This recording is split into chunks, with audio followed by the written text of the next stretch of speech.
That is one of the things I would like to see on that, though. I know that Breath of the Wild is supposed to have that kind of idea. Here's the question that we're... Okay. For real. Okay. When it comes to Nintendo, I still don't know how they're treating it as a handheld. We know how they're treating it as a console, but for the game are they going to make the smaller 3D titles for it? Because now that we're on a platform that is console heavy, are they still going to make the limited type of games, or are they only going to make full-size console Nintendo games? I don't think we have an answer to that yet. I don't think we're going to get one. Well, right now, all we have are full-time games. I mean, like Zelda and Splatoon and Fire Emblem Warriors, and like these are all could have been on a Wii U or more powerful. Right. Right? Absolutely. I've yet to see this feels like a spiritual successor to the 3DS. This feels like a portable game. So I'm fascinated what Nintendo plans to do there. And even some of the ones that you can make the argument, like Kirby or the Yoshi game, I could still say I could see on a Wii U. The closest one right now I'm looking at would be that Mario Rabbids game. But even that's XCOM, which is a console game. Now, it could have worked on a 3DS, but it's still, like, I wouldn't call it fully a handheld game. No. So I don't know where that lines up yet, and I don't think we know. I don't think Nintendo knows, to be honest.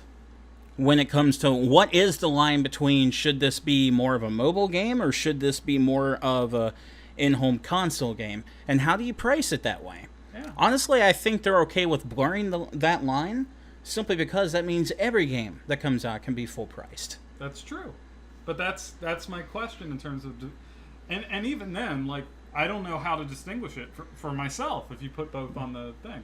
Yeah. Like, now the line is so blurred. I don't know what a handheld game means today. I really don't, because if Breath of the Wild is a handheld game, I do not know what a handheld game means.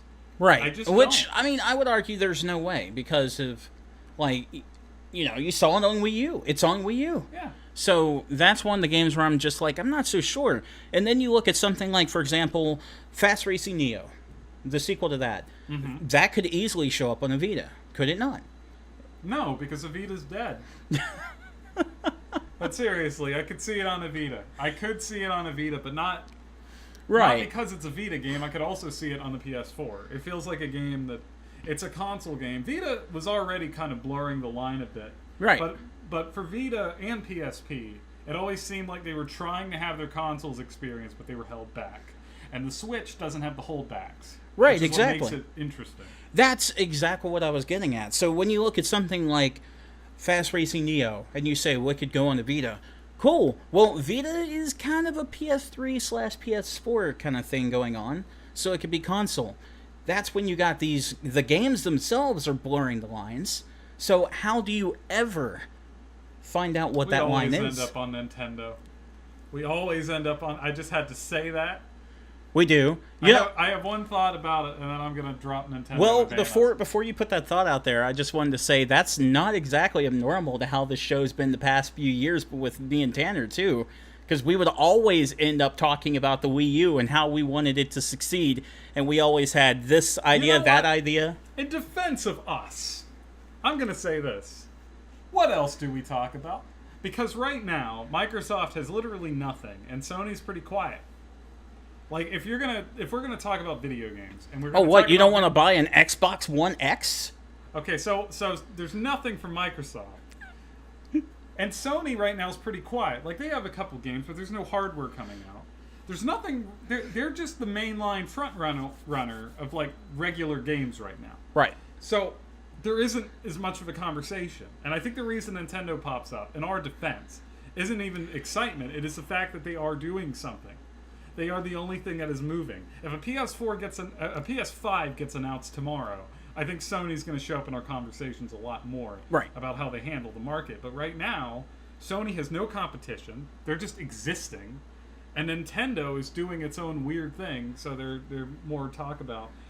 I have a question and a statement. My first question is, I know someone who's very skeptical of the Switch. Personally, and he keeps making fun of it all the time, and I think he's an idiot for that. Okay. But whoever you are, if you're listening, you're an idiot, says Eric. It's a different Patrick. Oh, wow. Anyway, I'm not going to give out your There's- last name. There's multiples? It turns out. I know I don't know exactly if who you you're knew talking about, but Oh, continue. You do know. Of That's course. great. I forgot you knew him. Yeah. Perfect. So he made a point that I do think there is some legitimacy to, which is right now we're seeing all the benefits, but we're also at the tail end of this console cycle. We're like the halfway point of the console generation. So what happens when the PlayStation 5 does come out? What happens when the next gen? How far back do you think the Switch will feel by that point? Now, I want your opinion before I give mine. Okay. What I would tell you is the PS4 Pro and Xbox One X is coming out specifically to prolong it. So you don't need to worry about that until I would say 4+ years in the future. Forget that. Just pretend it's tomorrow. Just Okay. for the sake of an idea. When the console is a generation Okay. behind. So A new full consoles generation. tomorrow. Done. New consoles tomorrow. Okay. What is the world of the Switch? What happens? Because it's harder to port games downward because you have a full new console, but at the same time, is the demand still there? What happens in this world? I think you still wouldn't really have that big of a problem when it comes to the Switch, simply because there's a lot of companies out there that did like multi-platform development for like current and previous gen with a lot of their games, and they didn't seem to be all that concerned And doing they didn't that. end up on the Wii U. They didn't end up on the Wii U for a reason, because of the hardware that Wii U was using. But see, this is my exact point. It could be too underpowered by the point that this shows up, because this is also a handheld. No, it wasn't underpowering that caused that. It was their choice of chip, which was a little different from the way you could develop for other systems, and it was that disability, I guess you could call it, that kept them from developing those games. See, Nintendo did the right thing this time with the Integra chip, because Switch isn't going to have that issue. It does operate like most hardwares you would find out there. It can be developed for something like you could develop for Xbox One, PS4, and Switch. But Shouldn't be that big of a difference. Scale it down? Do you think it'd be worth it for them to do that at that point? Nintendo would have to prove that they can push the software first with the hardware. Like, what they That's would a have to hard do... sell. Right, they would have to prove that they can actually get people to buy the games. Like, software has to come off the shelves and sales figures have to show up first. Mm-hmm. That's going to be the tough thing. Now, I'll tell you why I'm optimistic. And it's going to be annoying. In fact, I'm going to say this. Nintendo fans are going to be the worst people for the next decade because of this thing. And I'll tell you why. There's a term called port begging.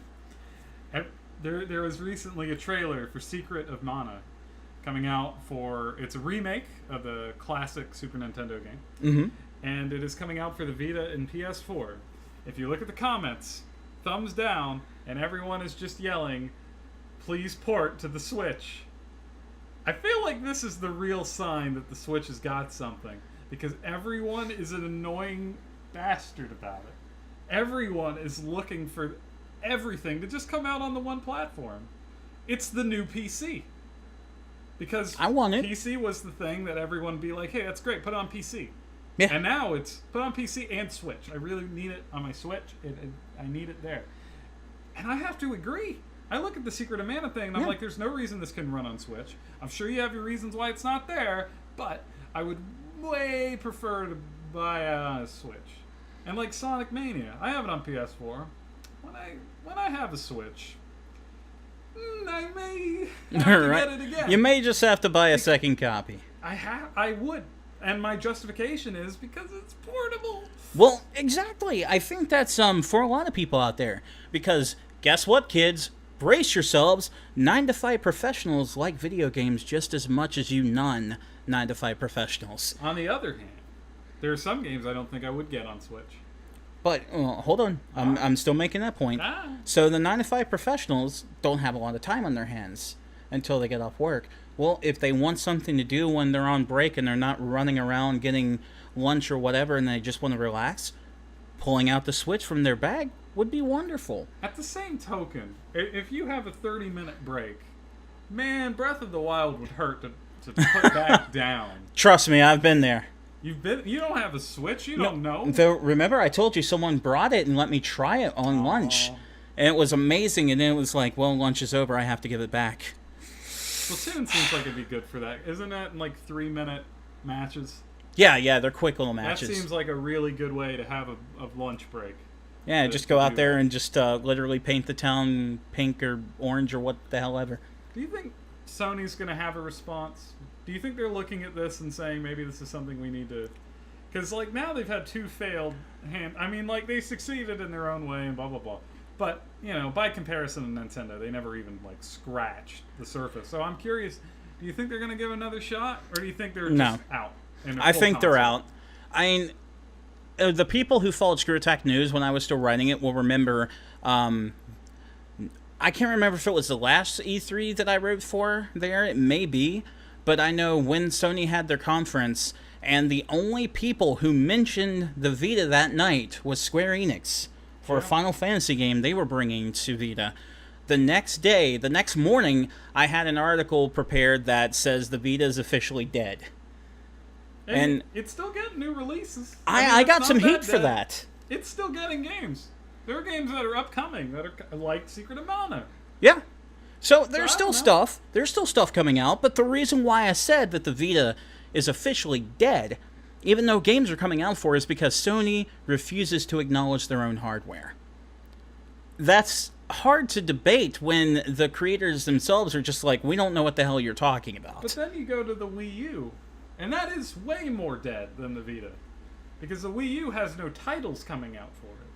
The Vita still has some purpose of existence. It does, but what I'm saying there is the third-party market, the people that are publishing and the people who want these exports. Because there are some imported games. I said exports. Smacked your microphone. I did. Bow. But the people who are getting like the import games, game developers, people like that, they care about the Vita, obviously. Sony, not one bit. Doesn't give a fuck.